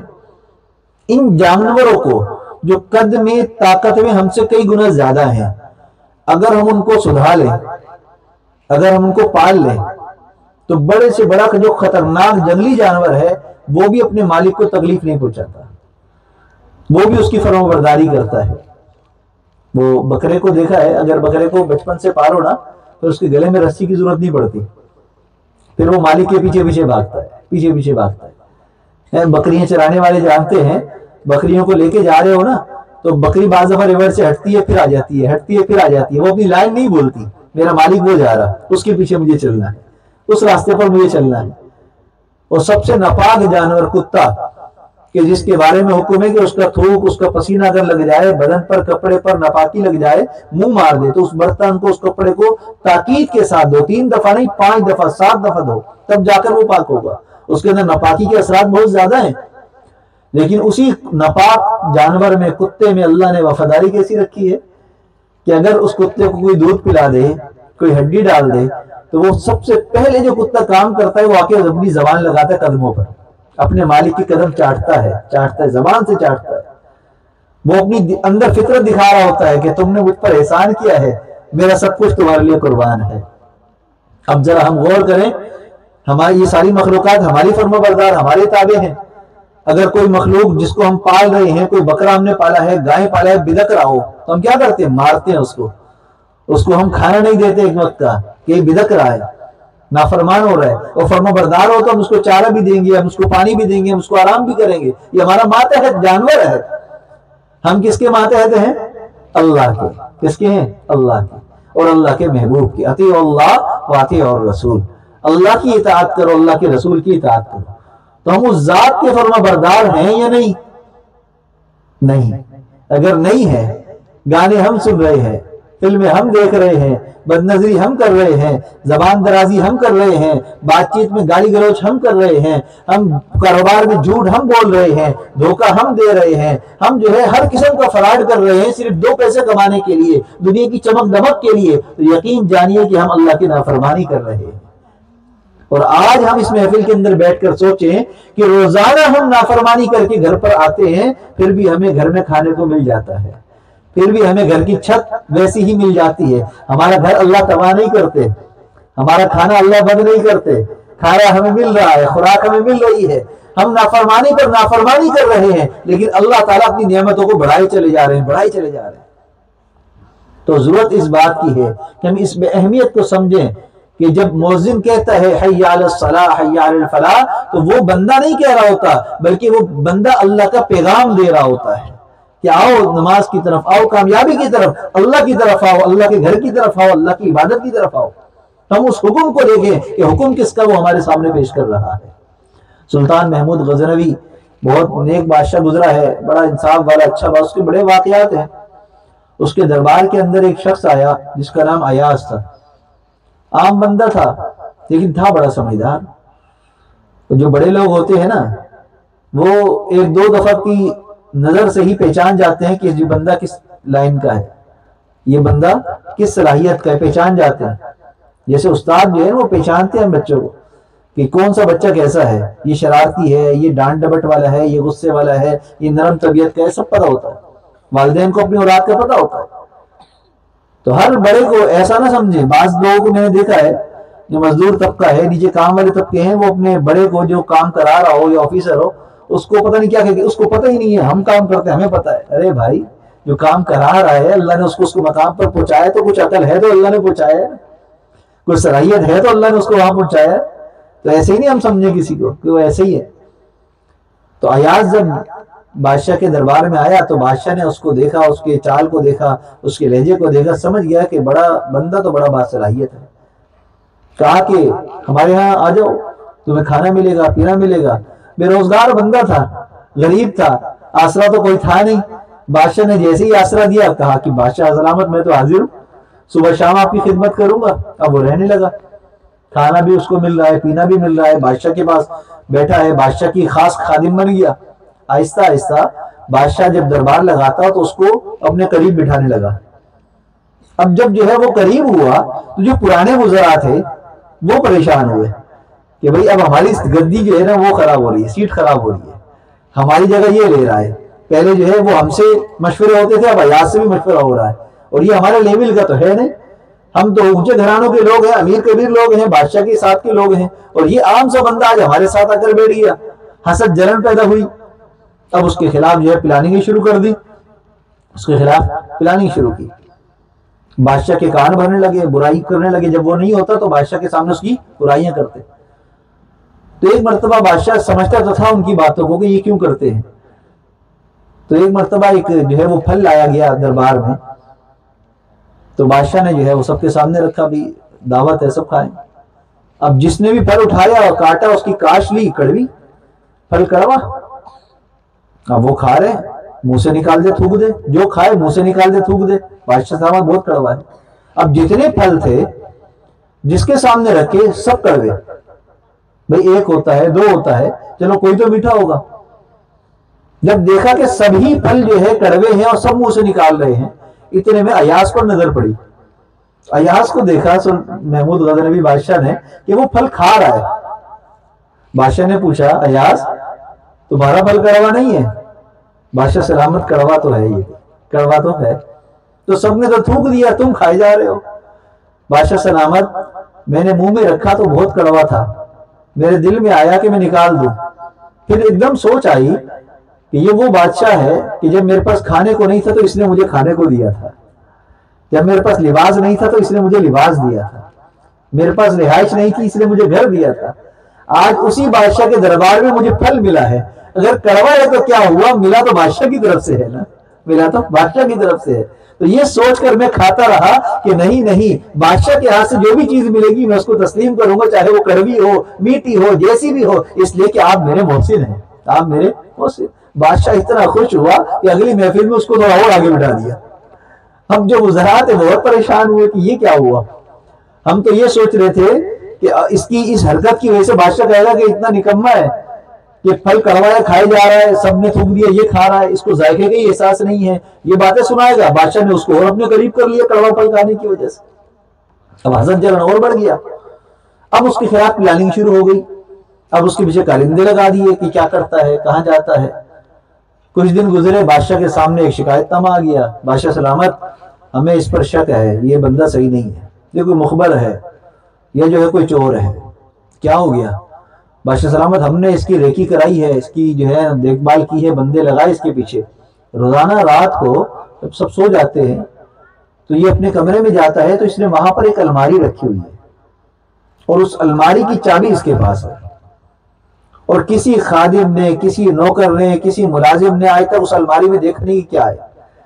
تو ہمیں شک یہ ہے، یہ روزانہ اس الماری کو چیک کرتا ہے، یہ دن بھر کارروائیاں کرتا ہے، اس میں خزانے کے سے مال چوری کر کے جمع کرتا ہے، اور یہ موقع دیکھے گا سارا مال لے کر اڑ جائے گا۔ تو ہمیں شک ہے اس پر، اور ہم نے یہ ثبوت بھی ہے اس کے خلاف۔ بادشاہ نے کہا ہو سکتا ہے، ایک انجان تھا، ہم نے اس کو دربار میں جگہ دی، ممکن ہے کوئی ایسا بندہ ہو سکتا ہے ایسا۔ بادشاہ نے بولا اس کو بلاؤ، ایاز کو بلایا، ایاز بے خبر کیا معاملہ ہو گیا آج، سارے وزیر بیٹھے ہوئے ہیں، حاسدین سارے بیٹھے ہیں، بڑے خوش ہیں، اب مزہ آئے گا، اب اس کو دربار سے نکالا جائے گا، اب اس کی چوری پکڑی جائے گی۔ بادشاہ سلامت حکم، ایاز تمہارے پاس الماری ہے، کوئی خاص الماری ہے؟ جی بادشاہ سلامت ہے۔ تمہارے کمرے میں تم نے الگ سے رکھی ہے؟ جی رکھی ہے۔ کبھی کسی کو دکھایا اس میں کیا؟ نہیں بادشاہ سلامت اس کو نہیں دکھایا۔ آپ خود روزانہ چیک کرتے ہو؟ ہاں بادشاہ سلامت، جو باتیں الزامات تھے سارے تسلیم کر لیے۔ ہاں اچھا لاؤ چابی لاؤ۔ اب بادشاہ چابی مانگ رہا ہے، اب سب کچھ کھل جائے گا کہ اس میں کیا ہے۔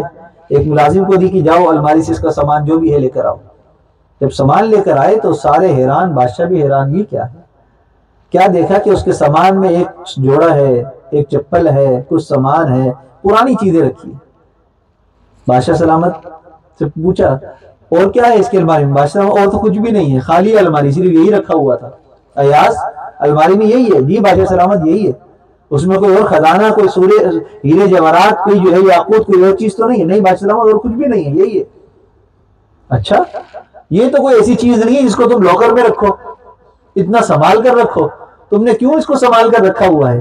بادشاہ سلامت بات یہ ہے، اور پھر تم اس کو رات کو جا کر چیک بھی کرتے ہو کیا رکھا ہوا ہے، سیف ہے کہ نہیں؟ کہا کہ بادشاہ سلامت بات یہ ہے کہ جب میں آپ کے دربار میں آیا تھا نا، تو جس وقت میں آپ کے دربار میں جس حلیے میں آیا تو میں یہ والے لباس پہنا ہوا تھا، اور یہ جو جوتے ہیں یہ میں پہنا ہوا تھا، اور جو سامان ہے یہ میرے پاس تھا، میری کل ملکیت یہی سامان ہے، میری کل کائنات یہی خزانہ تھا میرا۔ میں آپ کے دربار میں آیا، آپ نے مجھے عزت دی، آپ نے مجھے لباس دیا، آپ نے مجھے کھانا دیا، آپ نے مجھے پاؤں میں چپل دی، ساری چیزیں آپ نے دی، آج میرے اوپر جو کچھ بھی ہے وہ سب آپ کا ہے، اور میں بھی آپ کا ہوں۔ پر روزانہ جا کر دیکھتا کیا ہے بادشاہ سلامت، میں روزانہ رات کو جا کر الماری کھولتا ہوں اور اپنی چیزوں کو ٹٹولتا ہوں، دیکھتا ہوں، اور پھر کہتا ہوں ایاز تو وہی ہے جس کے پاس پرانے کپڑے تھے، پرانی چپل تھی، اس بادشاہ نے تجھے دیا ہے۔ کبھی بھی اپنی حقیقت کو، اوقات کو نہ بھولیو، بادشاہ کے آگے کھڑا نہ ہوئیو، اس کی حکومت دوری نہ کیجیے، اس لیے کہ یہ تیرا محسن ہے۔ بادشاہ سلامت اپنے آپ کو احساس دلانے کے لیے میں نے یہ ساری چیزیں سنبھال کر بھی رکھی ہیں، اور اپنے آپ کو احساس بھی دلاتا رہتا ہوں۔ تب ذرا سوچئے، ہمیں کپڑے کس نے دیے ہیں؟ اللہ نے دیے ہیں۔ ہمیں گھر کس نے دیا ہے؟ اللہ نے دیا ہے۔ ہم اللہ کا دیا ہوا لباس پہنتے ہیں، اللہ کا دیا ہوا رزق کھاتے ہیں، اللہ کی دی ہوئی گاڑی کو استعمال کرتے ہیں، اللہ کی دی ہوئی چیزوں کے اوپر چل کر جاتے ہیں، اور جا کر ہم کیا کرتے ہیں؟ ناچنے جاتے ہیں، ہم گانے سننے جاتے ہیں، ہم فلمیں دیکھنے جاتے ہیں، ہم شادی کے اندر جو ہے وہ ڈانس کی محفلیں سجانے جاتے ہیں، ہم بازاروں میں بے حیائیاں پھیلانے جاتے ہیں، ہم اپنے گھروں کے اندر یہ سب کر رہے ہوتے ہیں۔ کبھی ہم نے سوچا کہ کس ذات کا یہ سب کچھ دیا ہوا ہے؟ اگر اس ذات نے ناراض ہو کر سب کچھ پلٹ دیا تو ہمارا کیا بنے گا؟ ہمارا کیا بنے گا؟ تو اس لیے رمضان المبارک کا مہینہ اللہ کی رحمتوں کا مہینہ ہے، اللہ کی طرف سے یہ نعمت ہمیں ملی ہے، تو ہم اس کی قدر کریں۔ اور اس کی قدر یہی ہے کہ آج کی اس محفل کے اندر ہم توبہ طائب ہوں، اللہ تعالیٰ سے معافی مانگیں، اللہ تو ہمیں معاف کر دے، اللہ تو ہمیں معاف کر دے۔ قرآن پاک میں یہودیوں کے بارے میں قرآن پاک میں اللہ تعالیٰ نے فرمایا ضربت علیہم الذلۃ والمسکنہ، ان کے اوپر ذلت اور مسکنت ڈال دی گئی ہے، مار دی گئی ہے، یہ ختم ہونے والی چیز نہیں ہے۔ یہودی قیامت تک ذلیل ہوتے رہیں گے، پوری دنیا کی سپر طاقتیں ان کے ساتھ مل جائیں، سارے خزانوں کو بینک کے ذریعے اپنے کنٹرول میں کر لیں، اسٹیٹ بینک کے ذریعے اپنے کنٹرول میں کر لیں، سب کے مالوں کو، سب کے اکاؤنٹ کو، اور ساری چیزوں پر اپنا کنٹرول حاصل کر لیں جس طرح کرونا کے اندر انہوں نے کرنے کی کوشش کی، پھر بھی ان کی ذلت نہ ختم ہوئی ہے اور نہ کبھی ہوگی، تو ذلیل ہے۔ کیوں؟ اس لیے کہ اللہ نے ان کو ذلیل کیا ہے۔ کس نے؟ اللہ نے کیا ہے۔ تو اللہ جس کو چاہتے ہیں عزت دیتے ہیں، جس کو چاہتے ہیں اللہ ذلیل کر دیتے ہیں۔ اس لیے ہم اتنے بڑے نہیں، ہم تو عاجز اور مسکین ہیں، بڑے چھوٹے ہیں، تو ہم اللہ کے آگے اپنے آپ کو پیش کریں، اللہ ہم تو کچھ بھی نہیں ہے، آج تک جو ہم سے ہوا اللہ اس کو معاف کر دیجئے۔ اللہ اتنے غفور الرحیم اور کریم ذات ہیں، اللہ ایک لمحے کے اندر ہمارے سارے گناہوں کو معاف کر دیں گے، اللہ کو کوئی پوچھے گا بھی نہیں، سارے گناہ اللہ ہمارے معاف کر دیں گے۔ اللہ تو بڑے کریم ہے۔ قیامت کے دن ایسے لوگوں کی مغفرت ہو رہی ہوگی، اور علماء کرام نے لکھا ہے ایک طرف ابلیس کھڑا ہوگا، وہ یہ منظر دیکھ رہا ہوگا کہ مغفرت ہو رہی ہے، گناہ گاروں کی مغفرت ہو رہی ہے، شرابی کی مغفرت ہو گئی، ڈاکو کی مغفرت ہو گئی، چور کی مغفرت ہو گئی، زانی کی مغفرت، سب گناہ گاروں کی مغفرتیں ہو رہی ہیں، مختلف شفاعتیں ان کی ہو رہی ہیں، مغفرت ہو رہی ہے۔ اللہ اتنا لوگوں کو معاف کریں گے کہ ابلیس بھی سوچنے لگے گا کہ ہو سکتا ہے کہ آج مجھے بھی معافی مل جائے، اللہ ایسے معاف کریں گے۔ تو جو اللہ اتنا کریم ہے، اتنا شفیق اور مہربان ہے، جو قیامت کے دن معاف کرے گا، تو مجھے بتلائیے کہ ابھی آنکھ بند ہونے سے پہلے اگر کوئی بندہ اللہ سے معافی مانگ رہے تو کہ اللہ اس کو معاف نہیں کرے گا؟ اللہ ضرور معاف کریں گے۔ تو ہمیں اللہ کی ذات پر یقین ہو کہ اللہ ہمیں ضرور معاف کریں گے، اور پھر ہم اللہ کی طرف متوجہ ہو جائیں اور دل کو اللہ کے سامنے کھول کر رکھ دیں، اللہ دل بڑا کالا ہے، بڑا سیاہ ہے، بڑے گناہ ہو گئے، بس اب نہیں، آج کے بعد گناہ نہیں کرنا۔ جوانی کے اندر جو نوجوان اللہ سے معافی مانگتا ہے، سب سے زیادہ اللہ کی محبت اس پر نازل ہوتی ہے۔ جوانی کی توبہ اللہ کو بڑی پسند ہے، جوانی کی توبہ اللہ کو بڑی پسند ہے۔ بوڑھا ہو جائے، بدن کمزور ہو جائے تو انسان کی گناہ کی طاقت ویسے ہی کم ہو جاتی ہے، پھر تو انسان مجبوراً تسبیح پکڑتا ہے، داڑھی بھی رکھ لیتا ہے، ہر کوئی جو ہے نا وہ صوفی بن جاتا ہے۔ لیکن جوانی ہو، کالے بال ہو رہے ہوں، خون بھی خوب گرم ہو، جذبات بھی ہوں، خواہشات بھی ہوں، اور پھر بندہ بازار نکلے اور دل میں ایک دم خیال آئے بازار میں غیر محرم ہوں گی، ابھی سے میں اپنا حصار باندھ لوں، دعا پڑھ لوں، تو اللہ کو اس نوجوان پر جو محبت آتی ہے وہ کسی سے اور سے محبت نہیں ہوتی۔ اور ایسا نوجوان جو سارے جذبات خواہشات کے ہوتے ہوئے اللہ کے آگے اپنے آپ کو رکھ دے اور جھولی پلا دے، اللہ بڑا گناہ گار ہوں، خطا کار ہوں، اللہ کو اس نوجوان کی توبہ اتنی پسند ہے، اللہ اس کی برکت سے ساروں کے گناہوں کو معاف فرما دیتے ہیں۔ تو اس لیے آج ہم نے اللہ کے سامنے اپنے آپ کو رکھنا ہے، آج کی اس محفل کو ہم نے قیمتی بنانا ہے، ہم نے قرآن پاک پڑھا اور سنا تراویح کے اندر، اور اللہ سے دعا مانگنی ہے کہ اللہ اس قرآن کی برکتیں ہمیں عطا فرما دے اور ساری زندگی اس کی برکتیں حاصل کرنے کی ہمیں توفیق عطا فرما دے۔ کریں گے نا انشاءاللہ تعالیٰ؟ تو ابھی انشاءاللہ تعالیٰ دعا ہوگی، اور دعا کے وقت جو ہے مناجات، دعا سے پہلے مناجات پڑھی جائے گی۔ اب ہم نے کرنا کیا ہے؟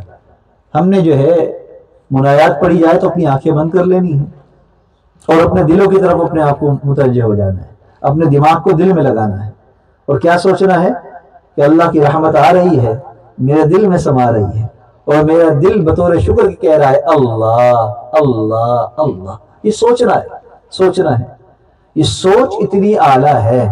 علماء اور مشائخ فرماتے ہیں کہ جو انسان یہ تصور لے کر بیٹھتا ہے تو چند گھڑیوں کی اس کی محنت کی برکت سے اللہ تعالیٰ اس کے دل کو اتنا صاف کر دیتے ہیں کہ اس کا دل اللہ اللہ کہنے لگتا ہے، اور اس کو کہنے کی آواز بھی سنائی دیتی ہے۔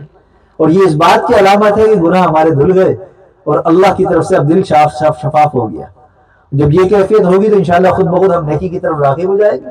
دل صاف ہوگا تو قرآن کی طرف آئیں گے، دین کی طرف آئیں گے، دل سیاہ ہوگا تو خود بخود ہم گناہوں کی طرف چلے جائیں گے۔ تو آج ہم نے اپنے دل کو صاف کرنا ہے، اور پھر دعا کے وقت ہم نے اپنے اپنے گناہوں کی فہرست کو اللہ کے آگے پیش کرنا ہے. اللہ یہ گناہ، یہ گناہ، یہ گناہ ہے، اللہ یہ گناہ. جیسے ایک حدیث مبارکہ میں آپ کو سناتا ہوں، پھر انشاءاللہ دعا کرتے ہیں. حدیث مبارکہ میں آتا ہے قیامت کے دن اللہ تعالیٰ ایک بندے کے نام اعمال میں سے اس کی جو برائیاں ہیں نا، برائیاں، ان کو اللہ نیکیوں میں تبدیل کر رہے ہوں گے فرشتے اللہ کے حکم سے، کیونکہ اس نے توبہ کی ہوگی، اور توبہ اتنی پکی کی اس نے کہ اللہ کو اتنی پسند آئی کہ اس کی ساری برائیوں کو اللہ نیکیوں میں تبدیل فرما دی. یہ قرآن پاک میں موجود ہے. فَأُولَٰئِكَ يُبَدِّلُ اللَّهُ سَيِّئَاتِهِمْ حَسَنَاتٍ. جو انسان سچے دل سے اللہ سے معافی مانگ لیتا ہے، اللہ اس کے گناہوں کو نیکیوں میں تبدیل فرما دیتے ہیں. تو اس لیے یہ کوئی ایسی عجوبے کی بات نہیں ہے. قیامت کے دن جب یہ منظر ہوگا تو ایک بندہ دیکھ رہا ہوگا، ایک بندہ دیکھ رہا ہوگا، اور وہ دیکھتے دیکھتے بھاگے گا، اور بھاگ کر کہے گا میرے نام اعمال میں یہ بھی گناہ ہے، یہ بھی گناہ ہے، یہ بھی گناہ ہے. کیوں؟ وہ اپنے گناہ بتائے گا، اور اس کے دل میں تڑپ کیا ہوگی کہ میں اپنے گناہ اس لیے بتا رہا ہوں کہ اس کے گناہ نیکیوں میں تبدیل ہو رہے ہیں. تو اپنے گناہ بڑا چڑھا کر بتائے گا تاکہ میرے گناہ بھی نیکیوں میں تبدیل ہو جائے، اس کا بھی اجر مجھے مل جائے. تو اللہ ایسے کریم ہے، جب معاف کرنے پر آئیں گے نا تو ہمارے گناہوں کو بھی اللہ نیکی میں تبدیل کر دیں گے. تو اس لیے آج ہم اپنے گناہوں کو سامنے رکھیں. جو انسان توبہ کرتا ہے، جو کافر مسلمان ہوتا ہے، اس کے وہ ولی کیوں بنتا ہے؟ وہ ولی اس لیے بن جاتا ہے کہ ایک ہی لمحے کے اندر کلمہ پڑھتے ہی وہ اتنا پاک صاف ہوتا ہے کہ اس کے سارے گناہ نیکیوں میں تبدیل ہو جاتے ہیں.